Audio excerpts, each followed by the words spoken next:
Beautiful like a fresco and fascinating for its idiosyncrasies, Street Fighter III Third Strike is a melting pot of both popular culture and fighting game design. This is the Annotated Third Strike. When your back is against the wall, things get weird.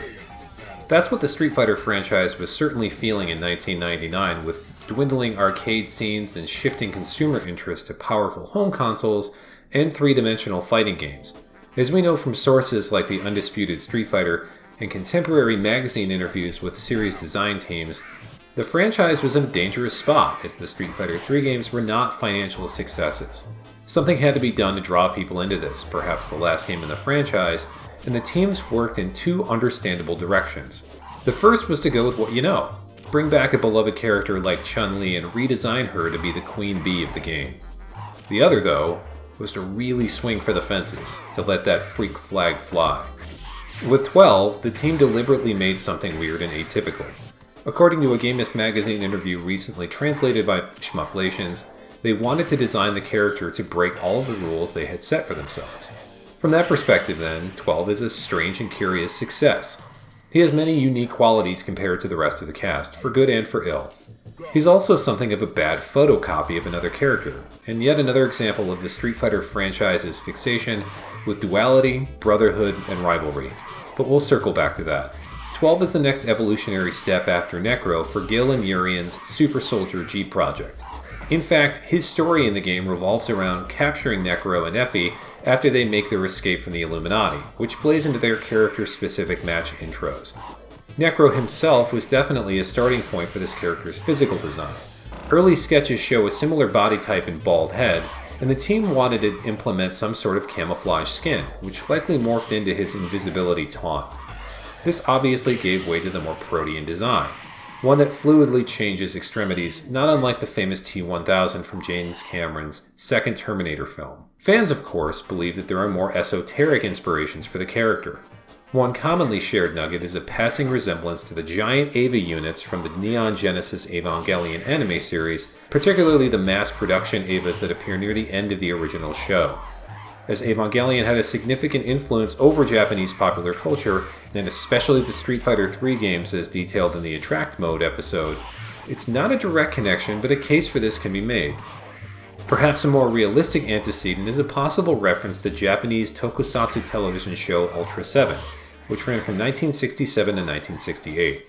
Part of the larger Ultraman series of live-action special effects shows, one particular episode drew ire from viewers for a monster called Alien Spell, which was labeled on the show as the, quote, A-bomb survivor alien. This title was derived from the labels given to survivors of the Hiroshima and Nagasaki atomic bombings of World War II, and sparked some amount of public outrage. The name of the monster was changed, but the show's producers ultimately banned the episode from further airings and future home video releases, though it still made it to Hawaiian television with an English dub. It was the 12th episode of the series. Regardless of origins, 12 exists as a character outside of the norm in a lot of ways compared to most of the cast. Like Necro, the text on his win quote screen is a red color, giving the two of them a further, more subtle connection. His actual quotes, though, are in binary code. While this might seem like the nondescript reactions that Q possesses, there's something more here. Binary is any type of two-symbol coding system, but most people know them as the ones and zeros of early computer and data programming found in mainframe computers. On the surface, this would seem like a cold personality trait. As we see in his ending, 12's memory is regularly erased, so all that he might know are computer codes. However, we also know that he speaks a common language with Necro during their pre-Gil rival match, and does mumble some English in his in-game voice dialogue. Doing a little bit of digging then tells us that his win quote code ramblings can be translated into small phrases found on the right. These are not common binary to ASCII translations. An extra quote was added to home versions of the game that even calls out Urian as his father. Since even these singular responses to winning shows him as just as much of a shit-talking jerk as the rest of the cast, it may be no surprise that his ending indicates that underneath the mutated form and psychological damage, he is aware and sentient. Sadly, there isn't a whole lot more about 12 that we can glean, as he is but one of many, and therefore lacks any kind of personal story. Further insight from design staff and a little bit of extrapolation and speculation, though, can still unearth some interesting details. For one, the Third Strike team intentionally made him monochromatic to focus on his movements and animation, according to the same Gamist interview mentioned earlier. The interview also states that he was designed to copy characters' faces, too, a choice that likely mutated into his X-Copy super art, something that I'll go over in great detail a little bit later. The more normal bits of trivia and nitpicking also apply to him, of course, like the fact that the timestamp on his stage during an opponent's select is 12:50 p.m., but clearly looks to take place at around this time in the AM with a clock that doesn't match. He shares this stage with his quarry Necro, with whom he also shares a unique match intro, and voice actor Lawrence Bain, who also lends his voice to Urian. This is limited to mostly grunts though, as the only actual dialogues spoken are during his wins listed on the right. I wouldn't normally show this, but his Break the Car bonus stage also has two interesting tidbits to mention. The first being his unfortunate inability to X-copy into the car, and then a unique victory pose, which is an animation normally used in his neutral grab, which we'll see in a moment. He also happens to have a special win pose if he finishes his second victory with a perfect. But that's if he can obtain the perfect win, which leads to his gameplay. In the Gamist interview, the design team stated that he was all about breaking the rules, which is something obvious with his movement.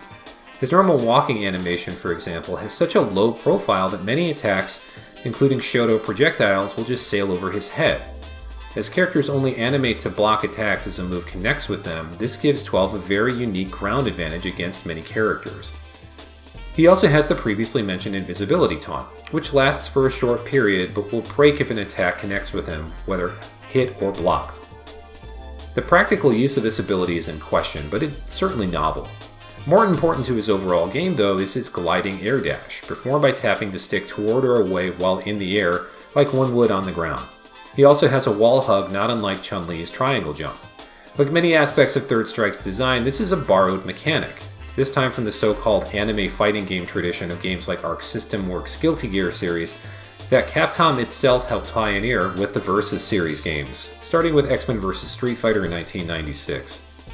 And like characters in those games, some of his attacks will hit multiple times simply for the sake of it, specifically his low hard punch. What's much more interesting about his normal moves are how they are roughly the same animations as his nemesis Necro, with only the heavy attack buttons bringing out the physical changes in his limbs, all of which drive home that Necro is simply a prototype of what became this character.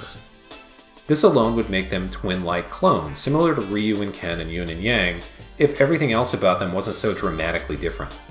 Incidentally, official strategy guides for the game, like the Gamist MOOC, state that many of his moves have names made to look like acronyms, like his mashable hold, the HUG, the TRW for throw, and the FLG, which likely means fling. Sadly though, he lacks the same amount of attacks and therefore animations as his predecessor, which is perhaps indicative of why 12 feels very incomplete to play, and analyzing his good points versus bad is to puzzle over what's simply not there.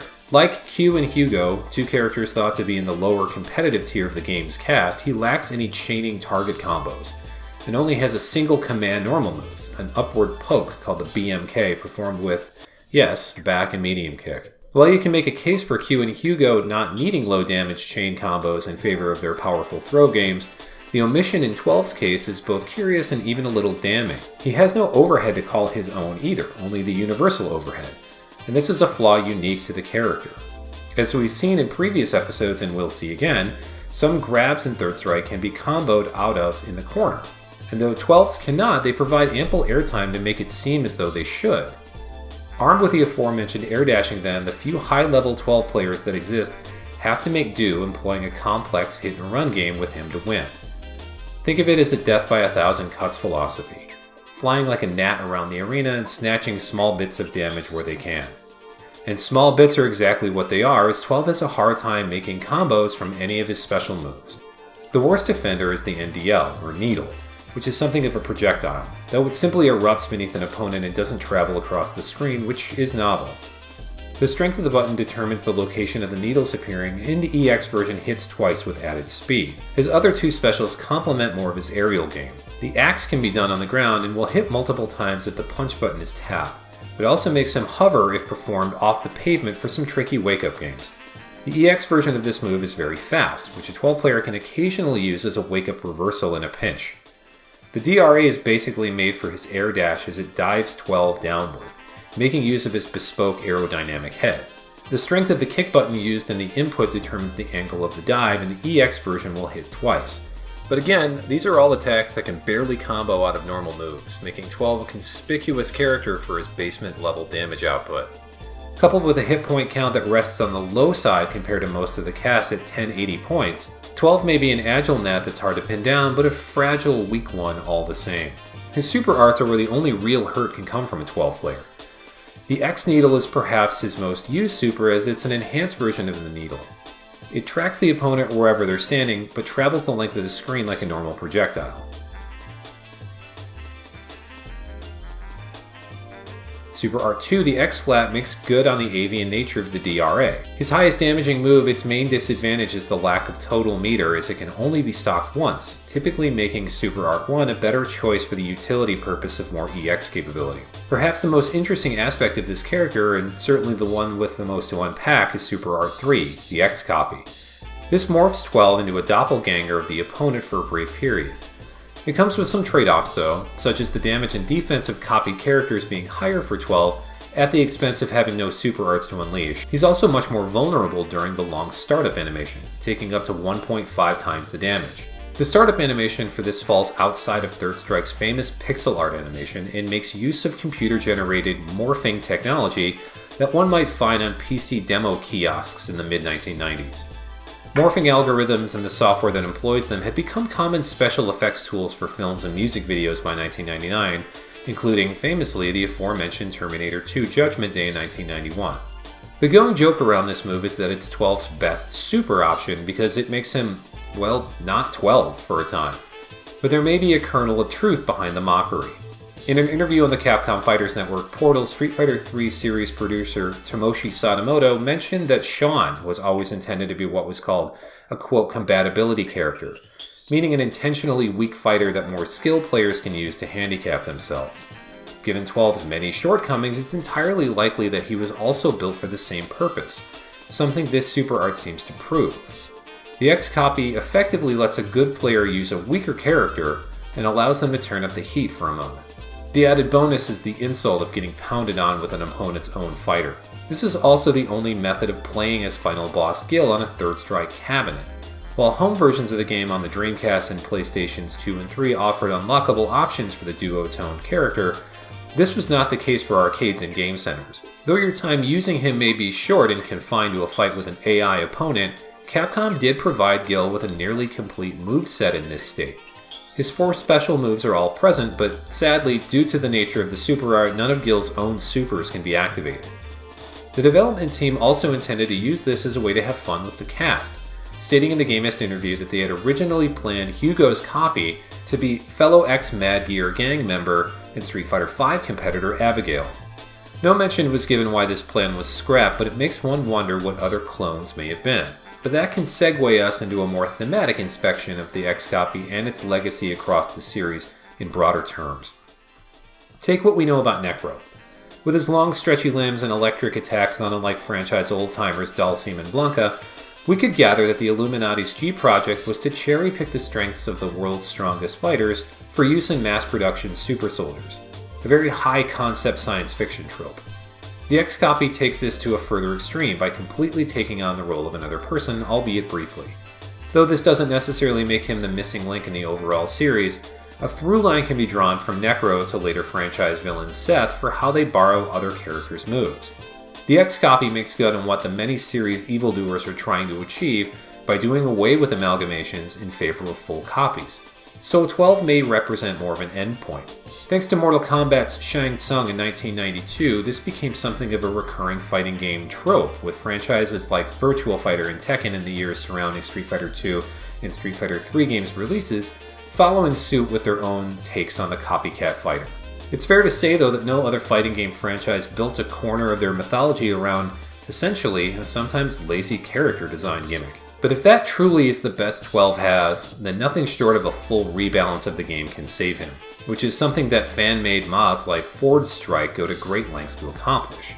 With his low health and lower damage potential, he's frequently found in the bottom slot of fan-made tier lists. Still, he has his fans, and some truly great 12 players exist in tournament circles, more so than other low-rent heroes like Sean. As a second draft of another character, and one with some outside-of-the-box design choices though, it's hard not to feel that 12 deserved better.